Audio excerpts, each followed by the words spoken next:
Hello and welcome to Coffee with Dr. Carla. I'm Dr. Carla. This is Nati, and we are so glad that you're here today. Our goal today is to talk about some mental health related issues and hopefully start to end the stigma surrounding them. So when I met you, you introduced a concept to me that I had never heard of called devising. And so why don't you just share, with everybody what devising is, because it's a really cool concept.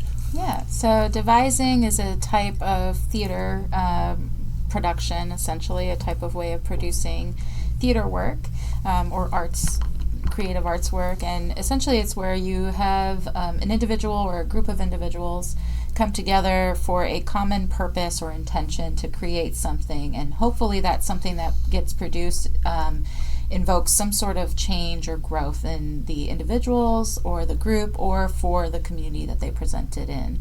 And so for me, it really was a wonderful way to combine my own style of therapeutic approach with my background in devising and in theater in order to help people inform and become more aware of their own assumptions and biases, as well as just to be able to cognitively process things that have happened to them in the past that they can bring into the room and use it in a creative way. So that's a little bit about it. So I know from some of our conversations, if we stayed within the theater realm, devising might be used in order to develop a character or to figure out a scene with more depth or something like that. Yep.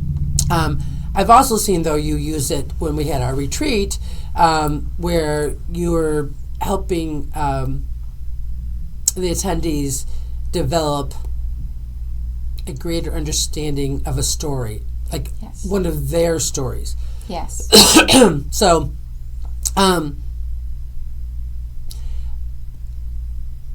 guess, what is it about stories and our mental health? Like why would we need to eat, to do that kind of work? Like, can't we just, do regular talk therapy and... Sure, we could. I think it really is just another approach for getting at the core beliefs that we have. And something that I really enjoy with one of the devising exercises that I rely on a lot, which is the familiar story, is that one, it could really be a segue into easy topics or really challenging topics to talk about, especially if you're coming in with some sort of past trauma. I find that it's really helpful to try that familiar story exercise in order to, one, start to challenge those beliefs that we may have accrued over time that we made as a way to survive and get through things, but not necessarily to be able to process those things. So I like using that familiar story to help us process that memory or that event or that story that we've built up about ourselves in our heads with that self-talk that may not be the most supportive and encouraging. And what's really nice with the exercise there is that not only are we bringing up those beliefs that we have about that story or event, but we're also being forced to look at it in a very somatic and bodily way. So being able to say, okay, let's look at our senses in this situation and that story, right? Like, what were you hearing? What were you smelling? What were you tasting? Was there food involved? Were you touching things?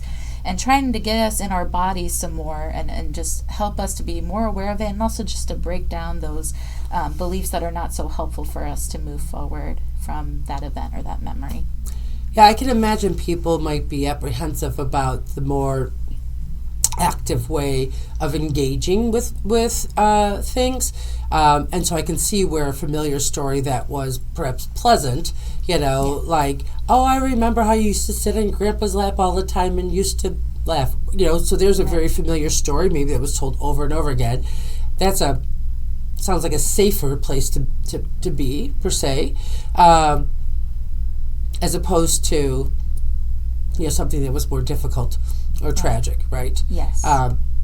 Though I do know that as telling stories, even stories that we think are safe, sometimes it elicits memories that we didn't expect to come up. Yes. Or responses that we don't understand. Like, does it make sense with that story? Exactly. And I think that's the piece there, that even though we may stay in what we would consider a safe story, right? So a story could be about a time that you got dropped off at school. And then as you start to really peel apart and start to think about what's coming up in your body, we know that we store a lot of that information in our bodies, and we aren't always aware or can name what's happening. So using that activity helps to sort of break it all down piece by piece and allow us that time to process it in a safe space, and in a way where you have someone else there like me to be able to walk you through a grounding exercise that if you're becoming really dysregulated or you feel like you're struggling to get through, we can really pause there, bring in some of that grounding skill, right, and then we can dive back in when we're ready. And it says a lot about how we process things, whether it's a good story, a good memory, or a bad one. Right. Yeah. I can imagine the dropping off at school thing. You're like, oh yeah, that's fun. I remember doing da-da-da.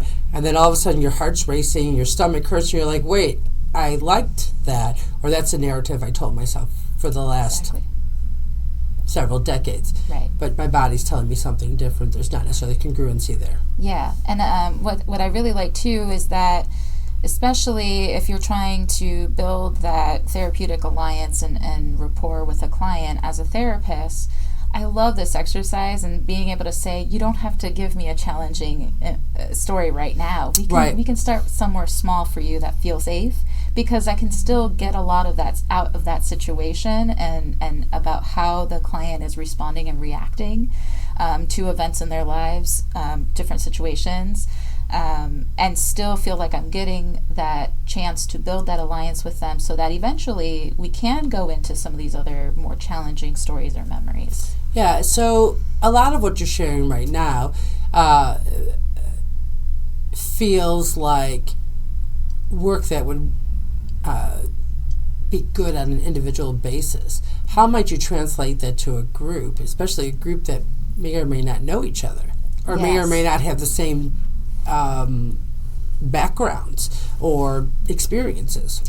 Yeah, so what's really nice is that with devising, there are activities you can do where it's more on a solo, individual level with that familiar story especially. You can see how that can work with just one person.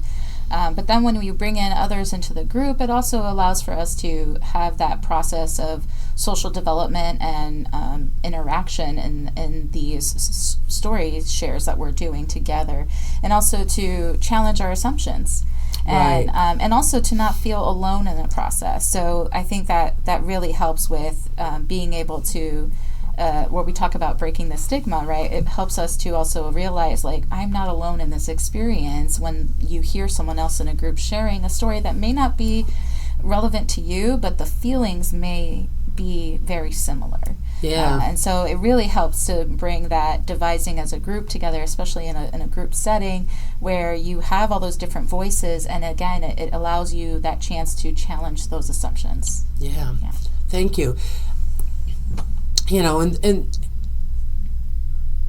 I know a lot of people aren't aware that therapy can happen differently than just talk therapy. So it's so nice to be able to hear one other way.